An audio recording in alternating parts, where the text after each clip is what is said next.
बिहार सरकार ने बाहुबली पूर्व सांसद आनंद मोहन की रिहाई पर मुहर लगा दी है। बिहार सरकार के इस फैसले पर बसपा प्रमुख मायावती ने सवाल उठाया है, जिसका जवाब देते हुए आनंद मोहन ने कहा कि कौन है मायावती, हम नहीं जानते मायावती को। मायावती क्या बोली वो तो नहीं जाने, उसका वक्त भी नहीं है। जिसके बाद सियासत ने अपने रंग ओढ़ने शुरू कर दिए और बीजेपी ने तंज कसा और कहा कि आनंद मोहन सुप्रीम कोर्ट तक गए, लेकिन उनकी सजा फांसी की तो बदल गई, लेकिन आजम कारावास की सजा बरकरार रही।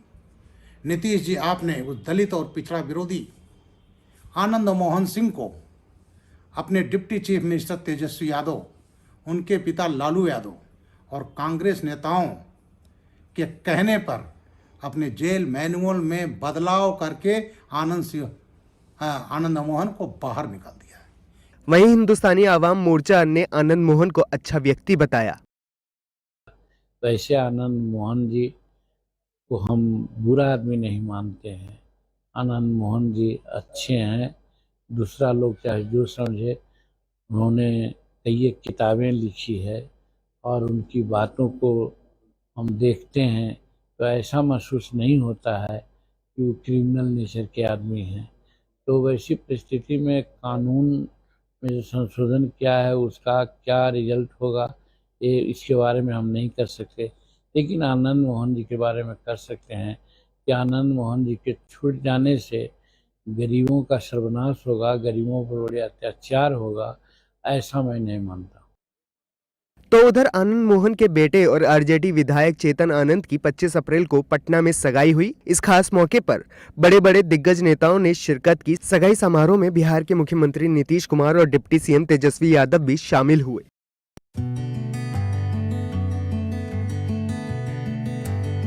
दिल्ली वालों को अब सरकारी सेवाओं और जानकारियों के लिए ना ही दर दर भटकना पड़ेगा और ना ही कई वेबसाइट्स की खाक छाननी पड़ेगी।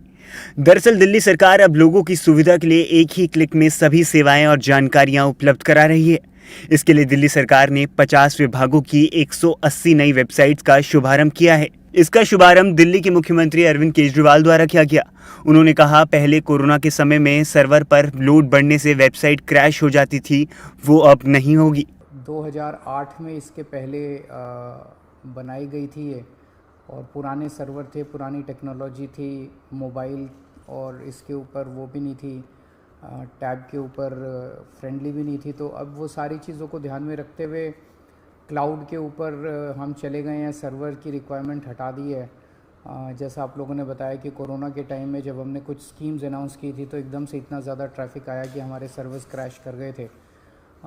लेकिन अब ऐसा नहीं होगा। We have the latest technology, sufficient bandwidth and sufficient space.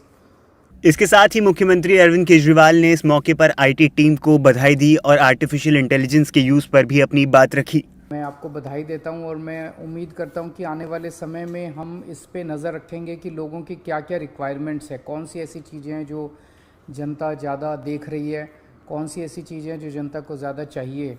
और अभी आपने कहा आर्टिफिशियल इंटेलिजेंस जो है वो that is the future of technology.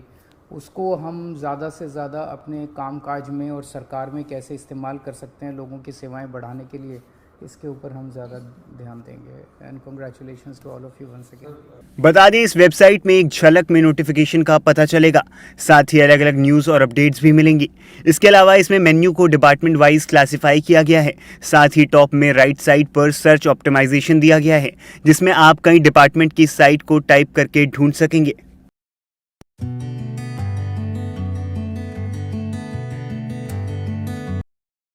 Uttar Pradesh के मुख्यमंत्री योगी आदित्यनाथ 24 अप्रैल को सहारनपुर से नगरीय निकाय चुनाव प्रचार की शुरुआत करने गए थे।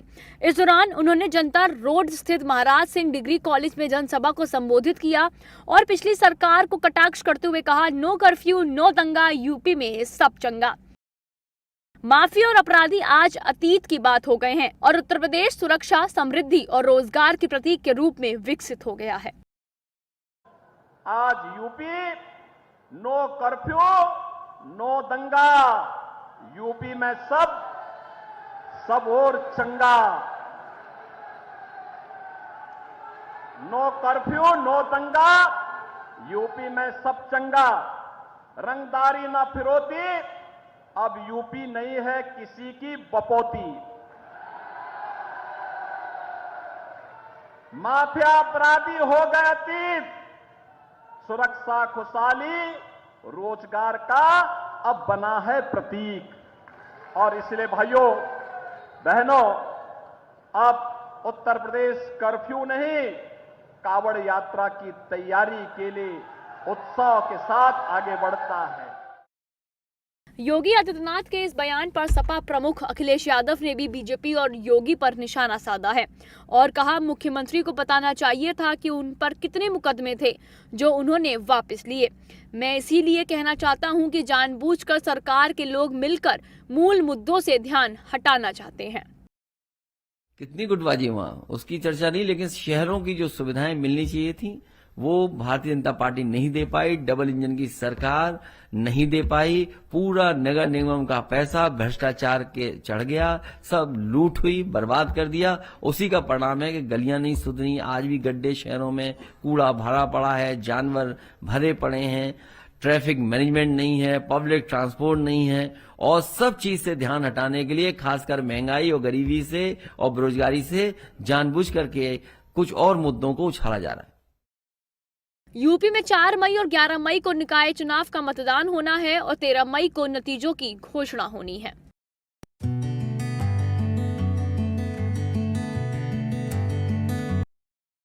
कर्नाटक चुनाव जैसे जैसे नजदीक आ रहा है वैसे वैसे कांग्रेस और बीजेपी के बीच आरोप प्रत्यारोप का सिलसिला बढ़ता जा रहा है।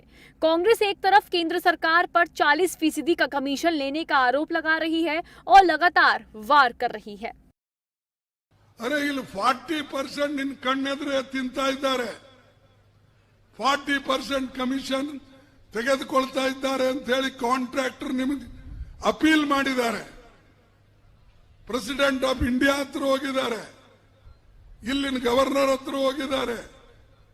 ಅವರಿಗೆಲ್ಲ ಗೊತ್ತಿದೆ कौन खा रहे हैं, कौन ले रहे हैं, फिर उनके बारे में क्यों नहीं बात करते आप? और ಬಗ್ಗೆ ಯಾಕೆ ನೀವು ಮಾತಾಡಲ್ಲ? केंद्रीय गृह मंत्री अमित शाह कर्नाटक विधानसभा चुनाव को लेकर कर्नाटक के दौरे पर हैं। कर्नाटक एक चुनावी रैली को संबोधित करते हुए अमित शाह ने कांग्रेस पर निशाना साधते हुए कहा कि अगर कांग्रेस सत्ता में आई तो कर्नाटक का विकास रिवर्स गियर में चला जाएगा। किसका कम करोगे? वोकलिगा का कम करोगे, लिंगायत का कम करोगे, दलित का कम करोगे या एसटी का कम करोगे? इसके लिए बड़ी स्पष्टता के साथ कांग्रेस सरकार ने अपनी बात को रखनी चाहिए कि 4% हम मुसलमानों को देंगे धार्मिक रिजर्वेशन, धर्म के आधार पर। वो किसका कम करोगे? जो मुस्लिम समाज की कैटेगरी ओबीसी में है वो सबको आज भी रिजर्वेशन हम देने के लिए तैयार हैं, दे रहे हैं। वहीं कांग्रेस की महासचिव प्रियंका गांधी वाड्रा ने केंद्र सरकार पर निशाना साधा और राज्य की जनता को आगे बढ़ने के लिए आश्वासन दिया। अपनी अपनी संस्कृति से बनता है, कर्नाटका की अपनी संस्कृति है। यहाँ के जो बड़े बुजुर्ग हैं उनकी सोच से बनता है प्रदेश और आप सबकी मेहनत से बनता है।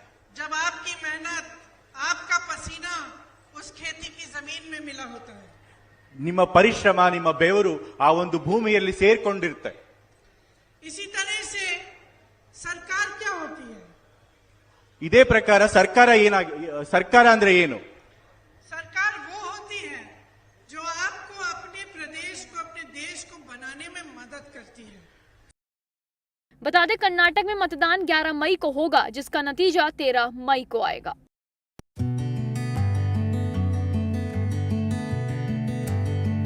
भारत राष्ट्र समिति के अध्यक्ष और तेलंगाना के मुख्यमंत्री के चंद्रशेखर राव ने 24 अप्रैल को महाराष्ट्र के संभाजीनगर में जनसभा को संबोधित किया और इस दौरान उन्होंने पीएम मोदी पर हमला करते हुए कहा कि देश में हर रोज सैकड़ों किसान आत्महत्या कर रहे हैं, लेकिन पीएम मोदी और महाराष्ट्र के नेताओं को कोई फर्क नहीं पड़ता। वो हमें अफ्रीका, नामीबिया से चीते लाकर दिखा रहे हैं। और देश में पूरा जातिवाद, धर्मवाद, लिंग भेद खेल रहे हमारे आंखों के साथ। जिस राज्य में, जिस पावन धरती पे मैं खड़ा हुआ हूं, रोज 6-7 किसान आत्महत्या कर रहे हैं। या प्रधानमंत्री को या राज्य के नेताओं को क्या पड़ी है? वो लोग तो अफ्रीका से शेर ला के दिखा रहे हैं हमारे को।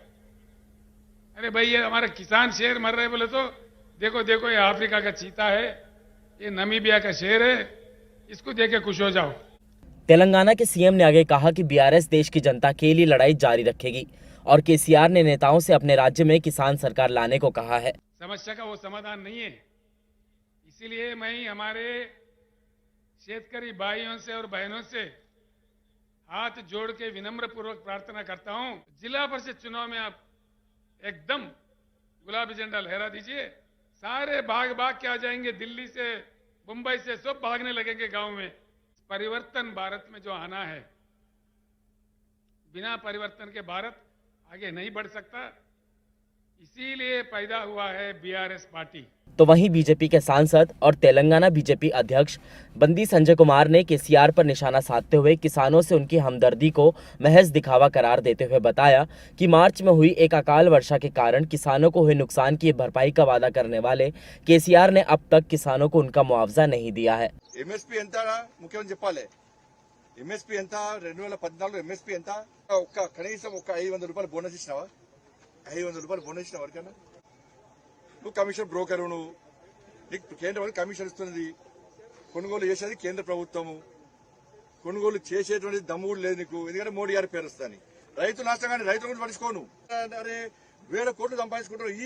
అక్కడ కర్ణాటక ఎన్నికలు అయితే కాంగ్రెస్ పార్టీకి పైసలు ఇచ్చింది, బెంగాల్ పోయి 1000 కోట్ల రూపాయలు ఇచ్చిండు बीजेपी ओडगొట్టడానికి, पंजाब పోయి పైసలు చేసిండు। गौरतलब है कि केसीआर की इस रैली में सांसद के केशव राव, जोगिनापल्ली संतोष कुमार, के केशव राव, रंजीत रेड्डी, एमएलसी मधुसूदनाचारी, देशपति श्रीनिवास, पूर्व मंत्री कदियम श्रीहरि, विधायक बालका सुमन, पूर्व मुख्य सचिव सोमेश कुमार, हर्षवर्धन जाधव और अभय पाटिल शामिल थे। Bell icon, never miss an update.